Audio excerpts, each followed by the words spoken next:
দেখো এখানে ইনফ্লেশন সম্পর্কে আজকে এই ভিডিওতে আলোচনা করতে চলেছি। দেখো ইনফ্লেশনটা কি? ইনফ্লেশন হচ্ছে কোনো জিনিসের দাম বর্তমানে যা আগে পূর্বে যা ছিল, ধরো 100 টাকা একটা জিনিসের দাম ছিল, সেটা যদি বেড়ে এখন 105 টাকা হয়, সহজ ভাষায় সেটাকেই ইনফ্লেশন বলে। তার মানে ওক্ষেত্রে কত বাড়লো? 5% ইনফ্লেশন বাড়লো, হয়ে গেল। এখানে সেইটাই সহজভাবে বলেছে যে rise in the general level of prices, আর বলছে sustained rise in the general level of prices, persistent increase in the general level of prices and an increase in the general level of prices in an economy that is sustained over time. এটা দীর্ঘ সময়ব্যাপী যদি চলে তাহলে এটা inflation বলছে।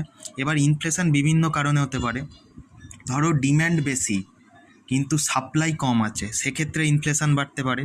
আবার আর একটা ইনফ্লেশনের কারণ, পরোক্ষ কারণ হচ্ছে, ধরো ওয়েজ বাড়লো, পারিশ্রমিক বাড়লো এবং পাবলিক